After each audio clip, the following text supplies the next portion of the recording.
Today on the Everything 80s podcast, we're looking at the best of the 1980s in 2020.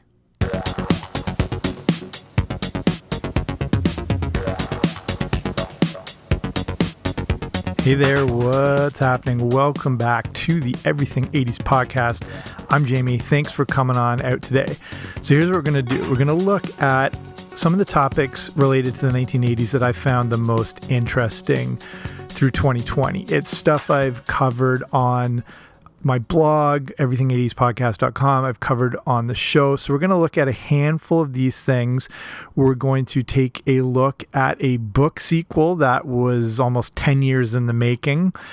And we're going to look at a TV series and the return of a beloved character. And you probably know already what I'm talking about.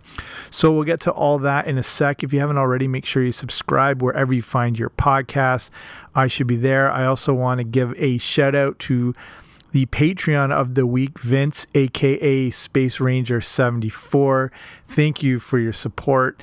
And if you're not sure what Patreon is, this is just my quick little message on that. So this is an independently produced podcast. It's just me. And these days, podcasts are great, but it's tougher now to compete with these huge companies and celebrities and massive podcast networks. So I use this thing called patreon.com, and it's a way to support the show for, only a few bucks a month. But then you also get bonuses, like audio bonuses for doing so. And there's different tiers you can join, and with different tiers come different levels.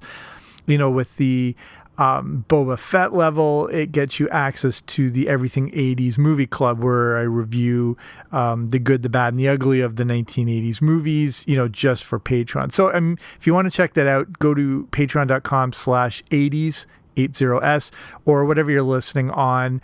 There should be a link there just if you want to see some more. Okay, let's get to it. So the first topic I want to look at is this really kind of bizarre story of how Captain Crunch cereal led to Apple computers.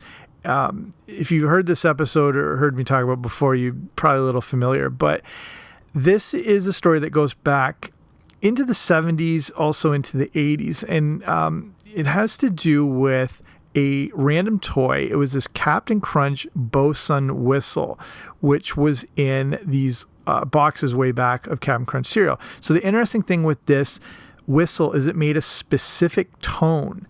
And this leads us to a group called the Freakers. And they were these phone hackers. This was before you had computer hacking per se. So they would hack into phones and phone lines to make long distance phone calls.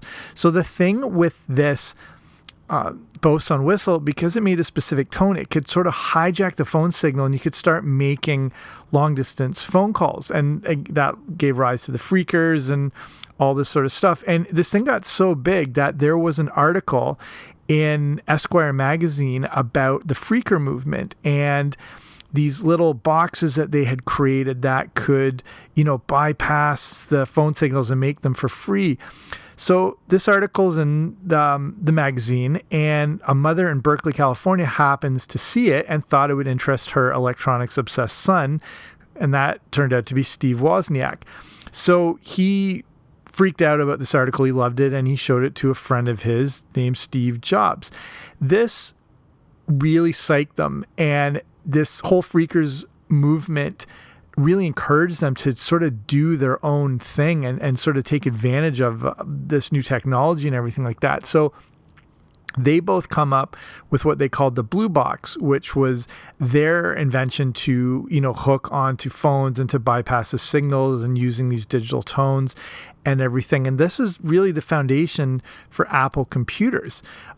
Jobs got all the components together to make the Blue Box, and he really foreshadowed what Apple would become, because Wozniak was sort of like, they were both the brains, but he was like sort of the technical master behind creating this thing, and Jobs was the one with the vision and the idea, and then also that they could sell these things. They made these Blue Boxes for around $40 and they sold them for $150, and that really cemented that they had the ideal partnership because of that combination of both their strengths. So, then that led to 1975 and Wozniak coming up with something a little different for computers at the time. What he did was he created a motherboard that connected to a monitor, and when he typed a letter on the keyboard, it showed up on the screen. And this is where Apple computers fully moves into their next sort of phase. And that was the basis for the Apple One. And it was, creating that basically like a home kit that you would put together. And then from there, they gave themselves the name Apple.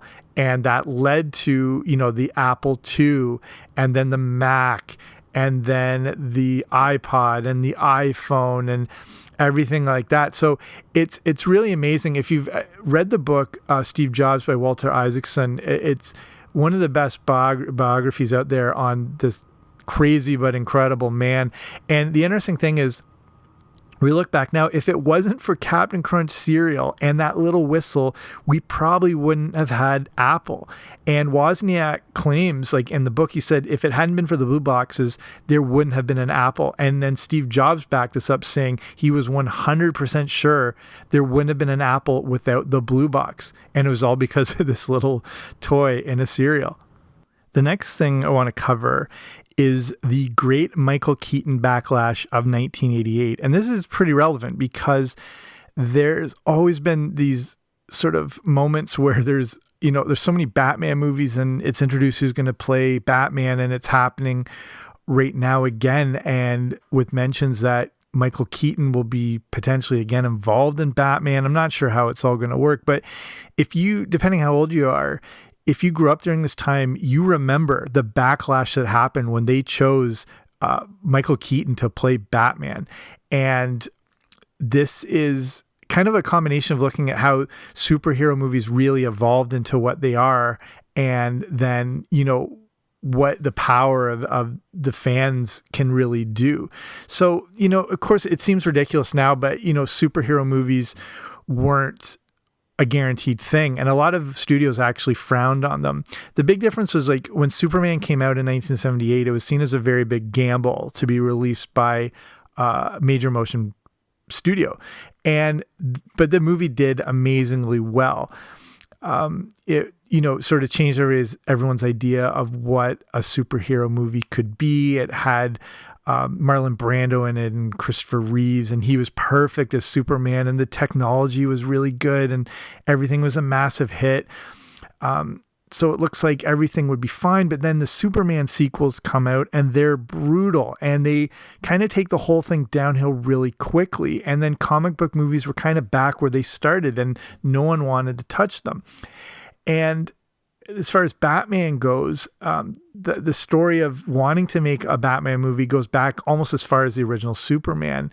And it starts with a guy named Michael Uslan. I'm not sure if it's Uslan or whatever. He was a comic book fan and an aspiring producer, and he bought the film rights to Batman in the late 70s. And he was pitching the idea of a Batman movie. Of course, it was getting rejected left and right. If a Superman movie was going to be like pulling teeth, no one was going to touch Batman. And the big problem is Batman had this Adam West campy Batman version always attached to it. And the studios just said, this is a dead idea, forget about it. But he had this one idea. He thought, what if instead of the cartoony, campy approach, he went in the complete opposite direction? What about a dark and really serious movie? And that had never been done before. And this could be a real new way to sort of create comic book-based entertainment together. So he brings on board Tim Burton, and this wouldn't have happened if it wasn't for the success of Pee-wee's Big Adventure. But that was so good that Tim Burton had a little bit more of more clout now, and he could make the movies he wanted, but he wasn't seen as a comic book guy per se, and they're not sure if he had the sort of the vision to bring this new version of Batman to the big screen. But eventually they got him on board, and the vision, they both had the same vision ultimately. And Tim Burton's obviously this sort of dark, intense guy, and that's exactly what they wanted. They wanted this shadowy, gritty, psychologically deep movie. And the thing with Batman is these movies aren't as much, especially these original Tim Burton ones, they're not as much about Batman. They're more about Bruce Wayne. He's the one with the dark and damaged past, and that's what develops into the vigilante of Batman. So now they're deciding they need someone to play Bruce Wayne more than they need Batman. They don't just need this big, ripped superhero type guy. They needed someone who could sort of capture this darkness and whatever. And then, now they've landed Jack Nicholson to play the Joker. This is massive. So how are they going to get someone to like match him and play across from him? So Tim Burton had made Beetlejuice, and he, at that time, he was working on a script for Batman and everything like that. And of course, through Beetlejuice, we had Michael Keaton, who Beetlejuice was originally going to be played by, believe it or not, Sammy Davis Jr. But a bunch of things happened that got Michael Keaton put in the role. So now Burton is convinced this is the guy to play it, but everyone is against it. The original Batman is this study of Bruce Wayne, and Michael Keaton, he was great in Beetlejuice, but it's more of a comedic role, and he'd had other past comedic roles. And plus everyone you've ever heard of was sort of up for the role, but he stuck with it. And then everyone goes nuts. The studio hated the idea. The producers hated the idea. The purists, the comic book fans despised the idea of Michael Keaton playing Batman, and they really were vocal about it. And if the internet existed back then, it would have melted at the time. The only thing they could do were actual protests and then letter writing campaigns. And it got so bad that Warner Brothers received 50,000 letters of protest over the casting choice of Michael Keaton. But obviously, apparently the first day on set, they did the scene where he's the opening scene where he's holding that bad guy over the ledge and says, "I am Batman." Originally, he was supposed to say, when the guy goes, "Who are you?" he was supposed to say, "I am the Knight." And Michael Keaton improv just, "I'm Batman." And when they saw that footage, they immediately knew this was going to work and he was the right guy for it. And then obviously once the movie came out, it was a gigantic success. It sort of redefined what a blockbuster could be, but the initial backlash was pretty amazing. I remember it so well. I remember thinking the same thing too. It's like, this guy can't play Batman. He's like 5'9" and whatever, but pretty interesting story. Okay, so now I want to look at Ready Player 2. And I'm not sure if you've read this already. If you're a fan of the 80s and of the movie, I'm sure you were all over it. I got it the day it came out. I'll try not to make it spoilerish here, because I understand with books, it can take a little while to get around them compared to like TV series and movies. But for my quick review, I really think, the expectations on a book like this, like I said, it was 10 years in the making. The original Ready Player One came out in 2011. And it's so hard to live up to the hype and the expectations of how great the original book was. But I really think this captured it completely, and if not improved on the original, with the journey back into the Oasis and how there was a whole second quest at how they created, and the idea of artificial intelligence and what that can really be and what that can turn into, and whether it gets out of control. These aren't necessarily spoilers per se, but I thought this book went even deep. I was afraid it was going to be a little bit more of too much of a screenplay, like he was going to write it with a movie in mind. Not that that's bad, but I did a whole episode comparing Ready Player One, the book, and the movie. And of course, a movie can never capture what a book does, because you've got 2 hours to tell this story, where a book is, takes place over however long, and however long it takes you to read it, you can flesh out everything. So to me, the movie Ready Player One was more of like a tribute to the book as opposed to like a recreation of it. So I thought Ernest Cline might be writing it more with the screenplay in mind, trying to like appeal to Steven Spielberg and, convince him to make this sequel, but it really wasn't. I thought Ready Player Two goes even deeper into like real nerd geek culture, like stuff I'd never heard of. I had to like look it up. Deep references and scenes that he wrote in the book, which would never, ever be able to happen in a movie. There's just, again, I don't want to spoil it, but there is a big part of the book involving a musical artist that will never be able to happen for legal reasons and copyright reasons. And then the big ultimate sort of final of the book, where they go into a different land and time. And again, for all those reasons, I can't see this ever being able to be recreated in a movie. And that makes it, to me, amazing, because it makes the book more unique. And it feels like Ready Player 2 feels like what Ernest Cline wanted to do with Ready Player 1, the first book, but didn't maybe either have the confidence to do this as a relatively new author. And with this, it feels like he's like, screw it. This is everything I ever dreamed of wanting to write and create into a magical world. The thing I love in it too, that he does this thing where, while they're now in the Oasis, I think they're called audio drops or record cues or whatever. So anytime they go into a situation, and they're visiting an artificial world or whatever, there's these music cues that play along. So he just lists them and whatever. And, this is a book you need to read with your phone by you, so you can, quickly look up these songs, because they perfectly capture the tone. And he uses a bunch in the first book, but there are so many in this one. And it really sort of, again, captures and creates this even better environment. So to me, it was awesome. I mean, I've only read it once since it came out, and I've read the first one at least 6 or 7 times. So I need to read it a few more times again and see how it holds up in that matter. But that was one of the best 1980s related things in 2020. If you haven't read it already, definitely check it out. Okay, the next best 1980s thing, you won't believe this, but this is one of the things I found most interesting this year that I covered on the show and on the blog, and it's the story of Chicken McNuggets, believe it or not.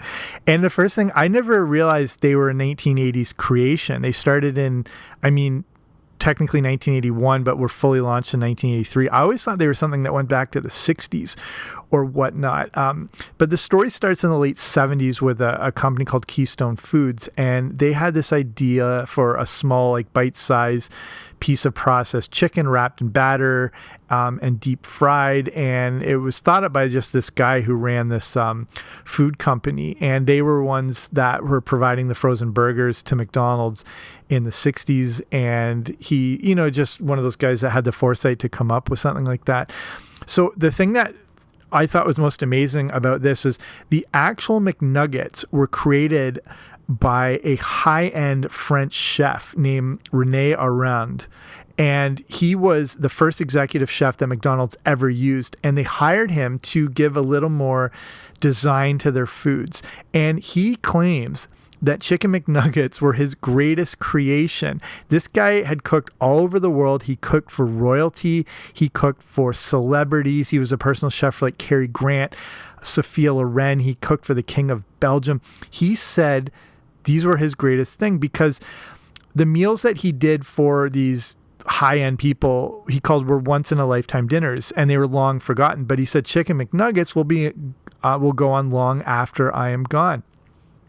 So he was passionate about creating the best tasting, even though it was fast food, he wanted to make the best tasting product possible. And even though he was working with very limited quality, low quality ingredients, he spent 2 years perfecting the McNugget recipe. And we all love McNuggets. I don't think anyone doesn't like McNuggets. Even the sauces, he took a long time to come up with.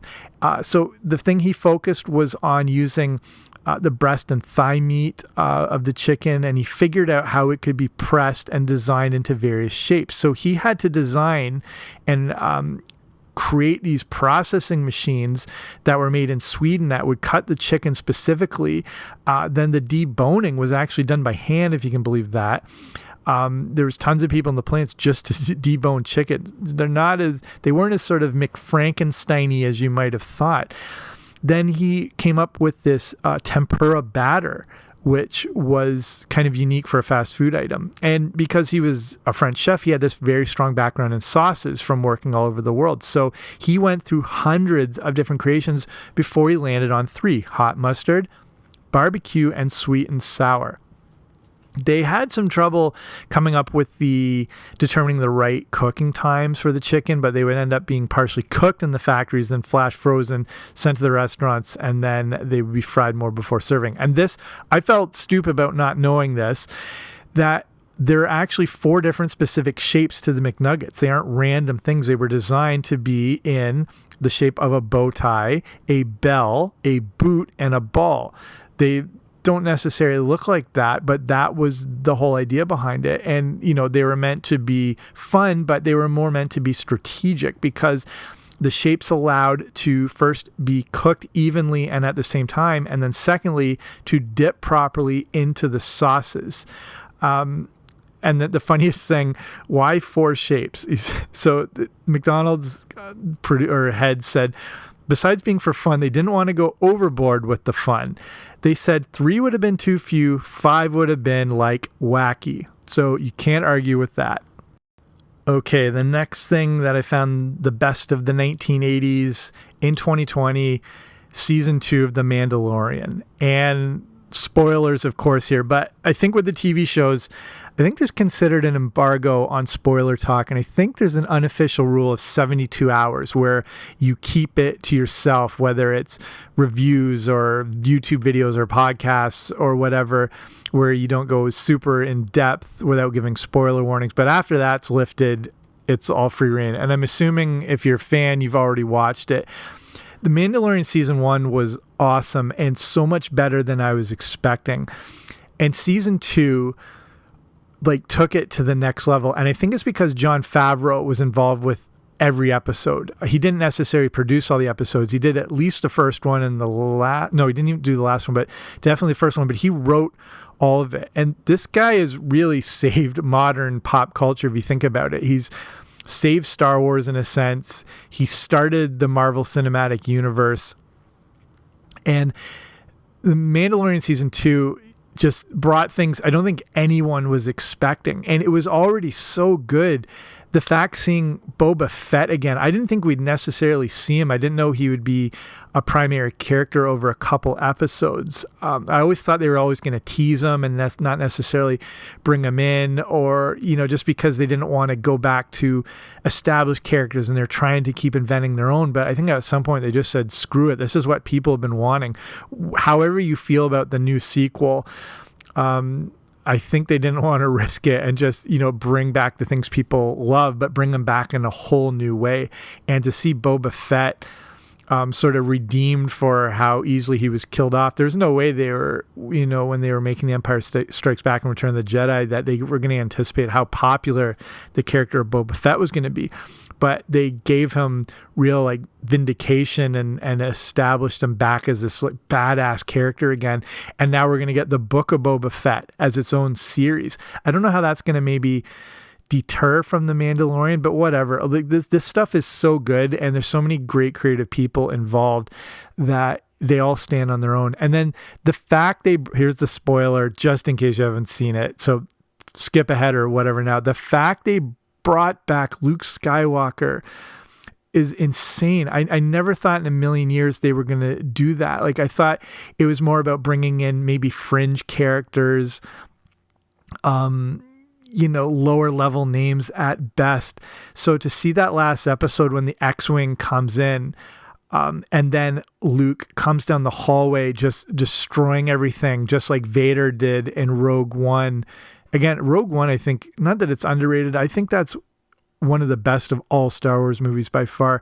So to see this character who we've only seen from the end of Return of the Jedi and then into The Rise of Skywalker and The Last Jedi, we see him a bit at the end of Force Awakens. So we've never seen him, in his prime. So as he's coming in The Mandalorian season 2, this is him at almost the height of his powers. So we get him at his best, which I think no one was ever anticipating. That's why it was so incredible. I had to avoid watching it, or I wasn't going to be watching that last episode till later in the day, and everyone online is freaking out. I'm like, something big's happened. So I thought, it's going to be Chewbacca will show up or something, and that'll be really cool. But that's an amazingly powerful episode, and made this whole season incredible. And I think people are again excited more than ever about Star Wars when they maybe weren't as much before. So Mandalorian season 2, of course, one of the best things of 2020.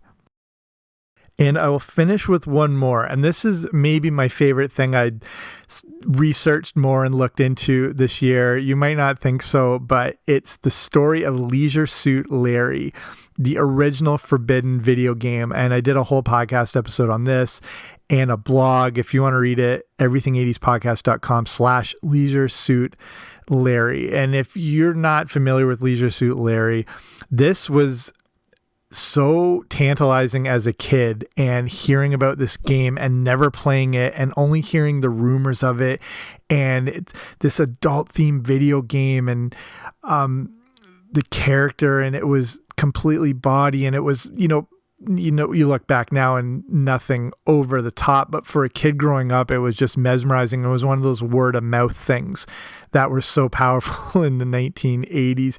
And again, it's relatively tame now, but we didn't know that.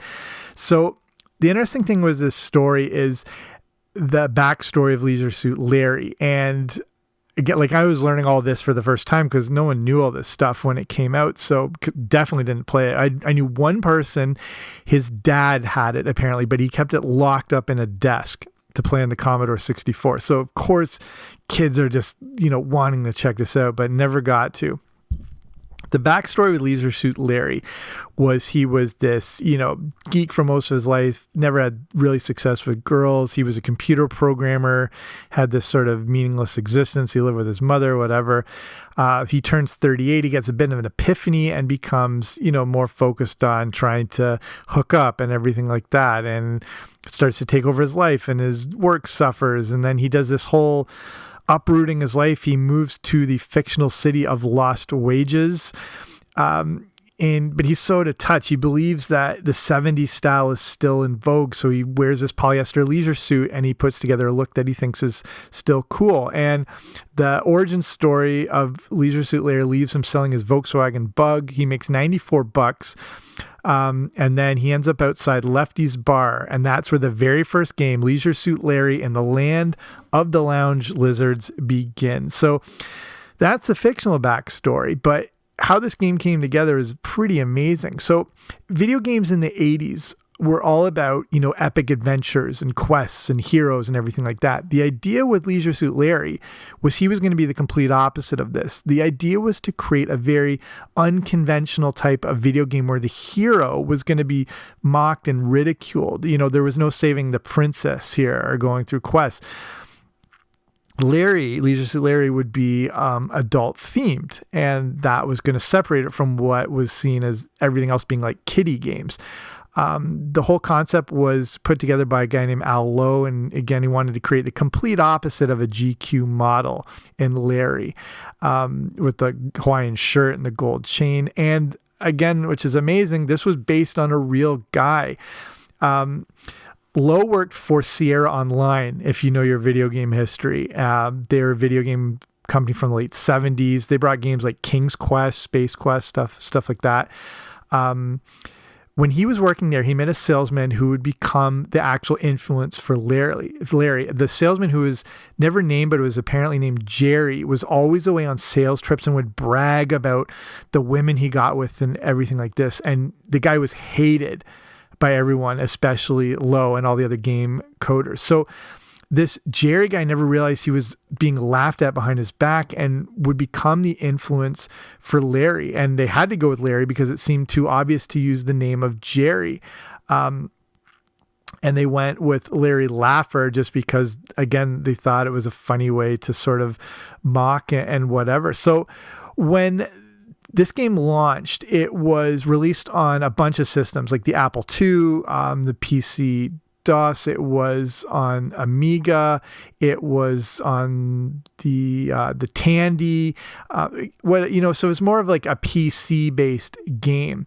And it was interesting because it was a text-based game, and that's where you would type instructions in. And a lot of these games have existed over the years. The difference with this is that it had graphics, and relatively decent graphics for the time. It used 256 colors, which is quite a lot. So you could actually move him around with the functional keys, which was amazing for like a floppy disk based game. Again, depending how old you are, this might not even mean anything to you, the words like floppy disk and all that. But again, this was pretty amazing. And There was also like the fact that there was sort of skill testing questions, age appropriate questions to prove how old you were to start the game. And I was looking at them like, here's one, which US president was not elected to office? Johnson, Eisenhower, Ford, Cleveland. Not too many kids would know that. And a few of them get even more inappropriate too. So it was amazing. Like, it had this real gameplay, and then it got a little, relatively dark and then inappropriate without going into details and stuff like that. But the thing that made it amazing was this whole game caught on purely by word of mouth. And that is still one of the best ways to advertise. In the 80s, it was the ultimate way to advertise. So when they started, the sales were pretty bad and they only sold around 4,000 copies. So, because it had adult themes, no stores wanted to put it on the shelves.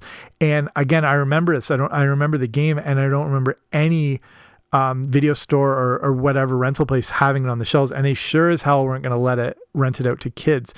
So it was the lowest first month sales for any product that had ever been released for Sierra Online. And everyone thought they had just wasted like a year and a half of their lives. And then everyone starts talking, and it started by rumors on the playground and in colleges and schools and neighborhood, and the myth of the game grew.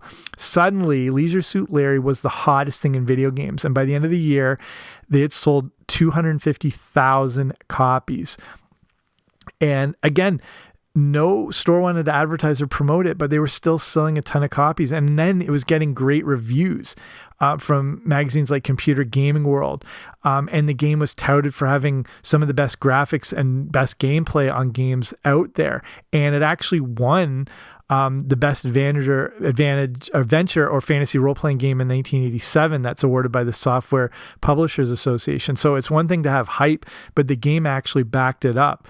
And again, like, I knew all about it, and the fact that this game was such a massive success is even more interesting to the whole story.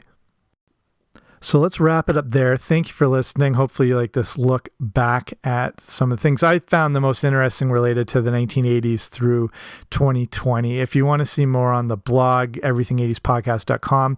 If you haven't already, make sure you subscribe wherever you like to get your podcasts. I should be there. I will be back soon with a new episode. Don't you dare miss it.